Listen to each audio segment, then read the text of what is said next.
Good evening and welcome to Iowa News and Views. My name is Joe Balcom. I'm the host of the program. Thanks for tuning in. As you may know, Iowa News and Views is a public access program shown around the state in 15 different communities, about 375 households, maybe 1 million viewers. That is, if everybody's viewing in every of those possible households that it's available to. We're a bona fide news interview program, and we've been doing this for, 35, 36, 37 shows so far to date. We hope you enjoy it, and if you've got ideas for shows or future guests, we're going to give you some information about how to email us and contact us, and you can send those our way. This evening we're going to be talking about the labor movement in Iowa, and we have with us Laurie Clements. Laurie is the director of the UI Labor Center housed at the University of Iowa. Good evening, Laurie. Thanks for being here. Evening, Joe. My pleasure. Great. Laurie, what's the mission of the Labor Center and how is it involved in the labor movement in Iowa? Well, let me give you a brief history of the center. The center actually was established in 1951, so we've been around nearly half a century now, and it was established following discussions between leadership of the trade union movement here in the state of Iowa and the University of Iowa. After the initial discussions took place inside the university, this was followed by lobbying efforts on the part of organized labor that funding be put into labor education, trade union education. This was part of a more general movement nationally. A lot of money was being put into business education after World War II. And around the country, trade unions, particularly state federations of labor, were lobbying public universities to have some appropriation put into trade union education. So the center was actually established here as part of a Center for Labor and Management. And it is today one of 50 centers that we have in the country.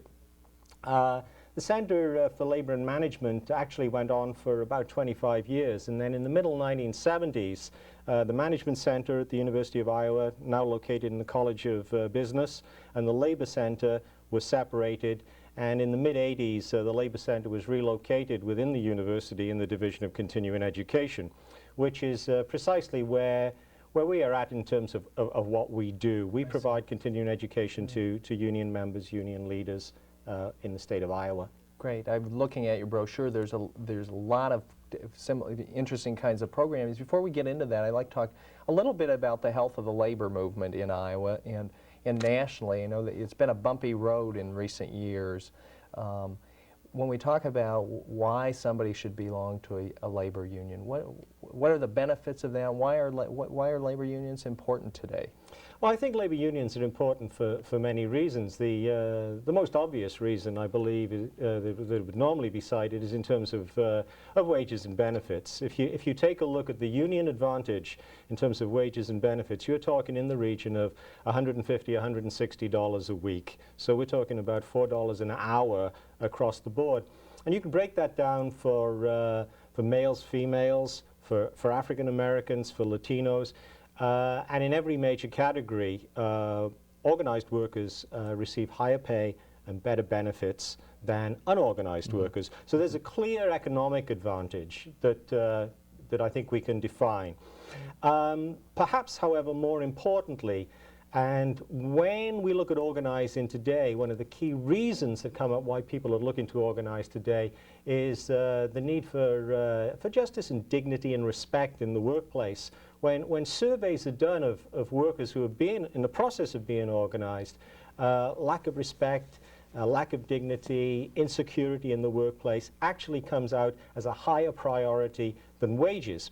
And I think one of the things that's real important to bear in mind here is that when unions negotiate a labor contract, not only are they discussing wages and benefits, but they're also discussing other terms and conditions of employment. And one of the most important ones would in fact be what they call a grievance procedure, whereby people have the right to have due process within the workplace. Sure. There seems to be some fairly clear-cut advantages to getting organized in the workplace. Public opinion polls tend to be kind of mixed about the public's opinion about organized labor and its role. What do you think, why do we see that difference between what actually the benefits are and an attitude by some members of the public of not being very supportive of organized labor? Well, I think there are a couple of points to bear in mind there, Joe. The first thing, I think, what we've seen over the last 4 or 5 years actually is growing support of through public opinion polls for organised labour and for trade unions. What's been actually more dramatic than that, however, has also been greater support for workers in the workplace. There's a higher degree of awareness that many workers in America are not getting a fair shake. And I think that's become part of the overall discussion here. And I think part of the reality in terms of more workers looking towards unions and unions looking to organize in at a higher level than they've done for many years has been actually fostered by what has been going on in the American workplace now for many years, and that is decline in real wages of American workers. All right, we're going to talk about that in a little bit. I'd like to change the focus slightly to begin to talk about some of the programs. I have a copy of your brochure here, outlines some of the things. I'll just read off a couple. Building solidarity with your union.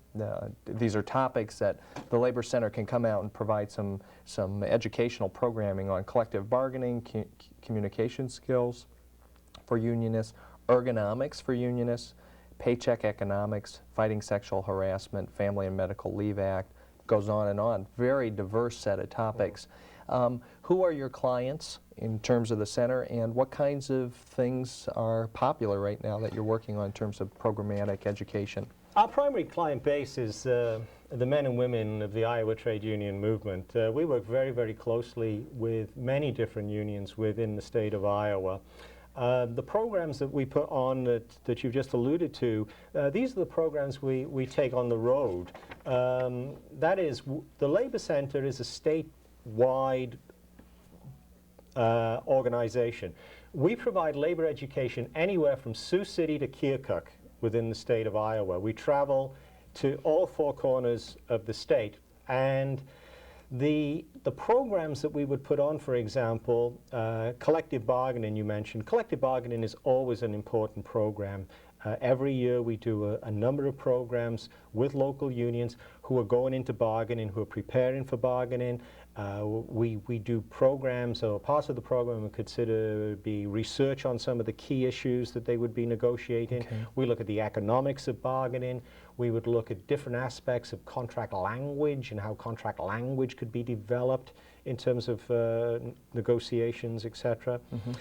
Some of the hot issues at the moment actually have been in the legal side. The 2 areas that we receive most questions on, and the phone rings off the hook at the Labor Center some days, are the application of the Family and Medical Leave Act and the Americans with Disabilities Act.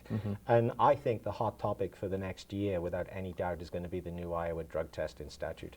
I can imagine that. I can imagine that. Do people, does general public have a good understanding, you think, of the benefits of labor unions in the trade union movement? I think it's very partial. One of the problems sometimes actually is that folks don't have any real understanding of the trade union movement, and certainly amongst younger people, very little education of the role of organized labor in the building of the United States is included in the curriculum. It's such a small part overall, and I think that at that level, many folks do not, in fact, have any clear understanding about what the trade union movement is and what it does, what it stands for, etc. So in terms of, we have a number of labor issues in Iowa right now with the steel workers in Des Moines, Titan, and we just had a strike here in Iowa City, Coralville, with IBEW at the Rockwell plant. How does the Labor Center interact with those active kinds of issue campaigns that are going on, or is there a role that you play in that? Or Well, I think in terms of a direct role as the Labor Center, clearly we cannot get involved in any strike activity. On the other hand, for example, folks that are involved in strikes, their members often need various support, and it's not infrequent that we would get a call where a local union president or activist would say, we need information on how do we get benefits, for example, or where do we look for community service support because some of our folks actually need to get food. And we would try and put the local there in touch with various bodies that could help them out in those areas. So in terms of one of the other things that's been recent issue is the whole question of the role of certain companies that come in and try and prevent unions from organizing. You have workers in a facility that want to get organized, and you have these union busting firms come in. How prevalent is that? Well, in major campaigns, particularly in the private sector, union busting consultants are used all too frequently these days. It's become a very big business. Hundreds of millions of dollars are spent annually just to keep unions out. At times I wondered if the employer was to do the economics of paying these consultants many hundreds of thousands, if not millions of dollars in major campaigns, whether the money would not be put to far better effect by working closely with their employees, and if the employees decided to unionize through the democratic process, then sign a contract. But that doesn't seem to be the case. And so often I think it raises the question that the real issue about using a union busting consultant has less to do with money and economics and more to do with control. Very recently I've heard on the news, for example, and this is where sometimes one gets very annoyed with the media, the General Motors strikes that are going on with the UAW in Michigan at the moment in the Flint area. If you listen to the radio or the TV, they talk about the company's position being that the union-imposed rules. Well, these union-imposed rules that they're talking about are actually contractually negotiated agreements to which the company is a signatory. And, you know, it's shameful the way that newscasters sometimes take that line without giving it any serious thought. And I must admit being most upset and disappointed with NPR, which I would expect more from, but they again seem to follow that line. And I think that notion of union rules there, even though it's a contractual thing which the employer has signed off on, gives you an idea of the importance of that control element. Sure, sure. The control seems to be a substantial issue here. I know in my work day, in my job, I'm county supervisor and I help negotiate agreements. We have 5 bargaining units in Johnson County government.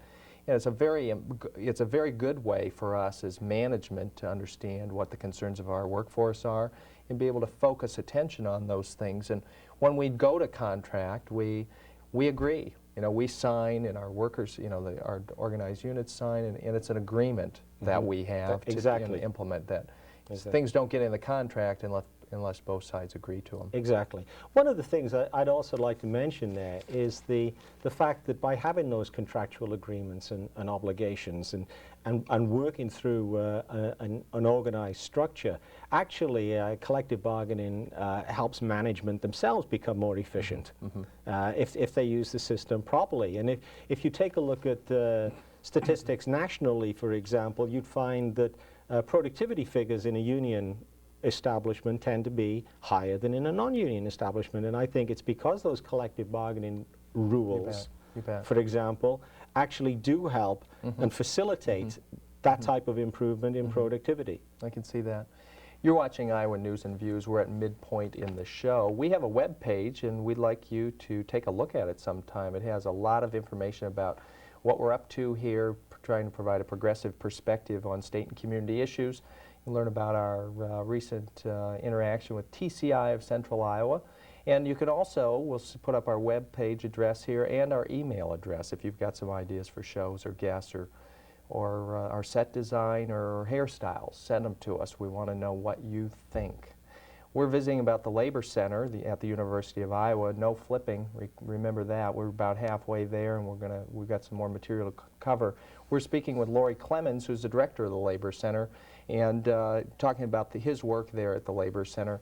Laurie, on a real personal level, you've got a company, then you've got some folks at that company that would like to have maybe organize a union. What are some of the challenges to folks that don't have a good sense of how to go about doing that? The fear or lack of understanding? What are some of the basic things that you deal with at the Labor Center and help people make that step towards bargain?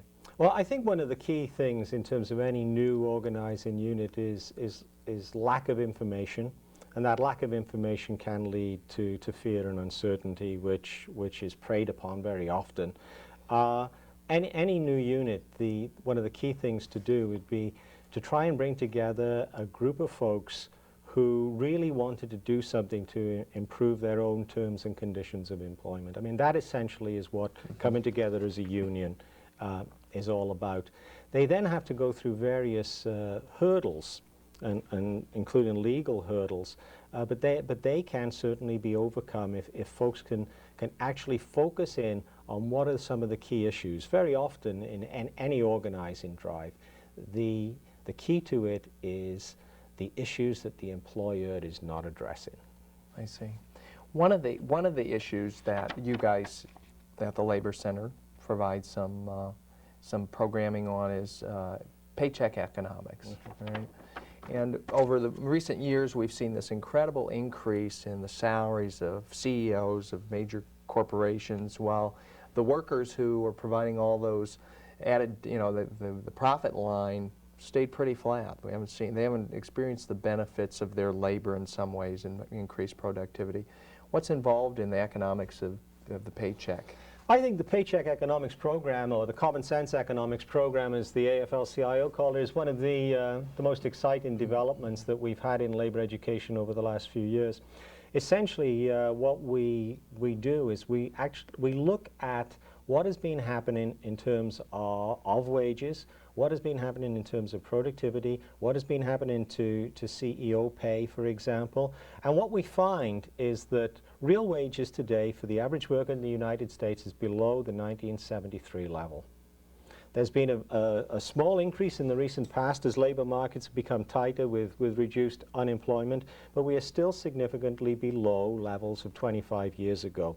Families have been keeping up by having more than one person work in the family, or people work in multiple jobs. I think one of the things that we try to get across in terms of paycheck economics is, for some folks, the way of making ends meet, and we hear that there's a booming economy with all these new jobs, is that, yeah, these people are working 2 and 3 of these jobs. Mm-hmm.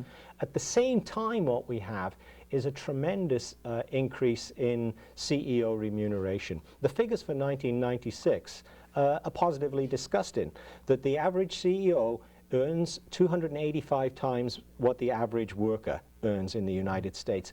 This figure is so far out of line with any international competitor that when we hear that the competition is killing us, we really have to ask who the competition is. In Japan, for example, the figures are much more like 30 to 40 times the rate. In Germany, it's marginally higher. In Britain, it's about the same. Yet in the United States, it's 280 times plus.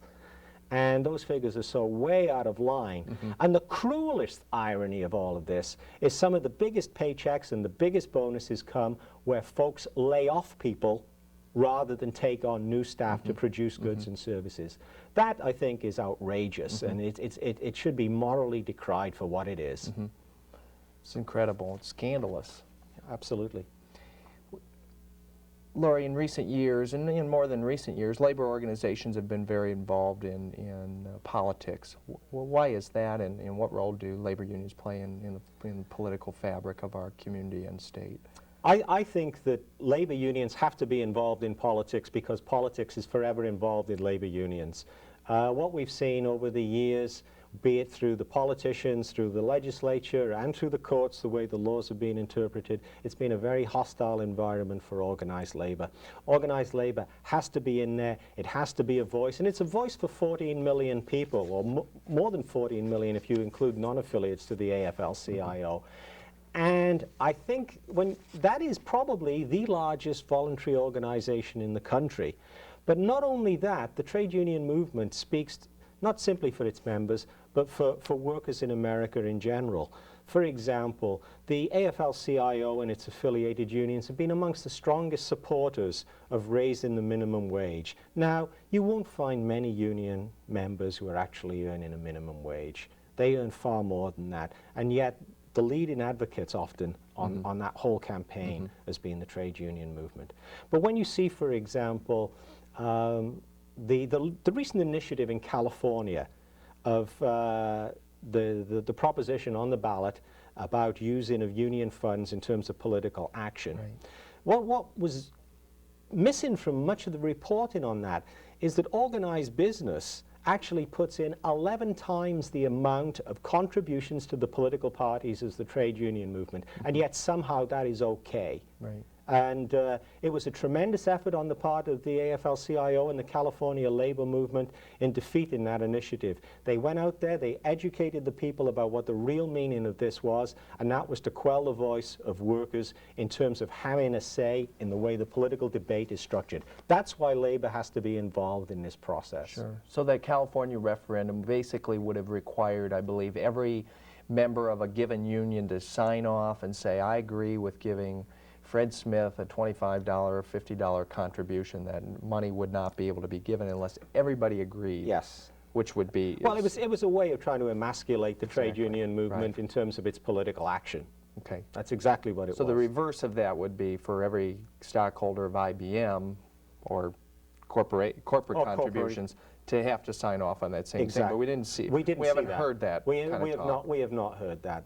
And if anything, I think that that certainly is not the type of reform in terms of campaign reform that we need. Sure, sure.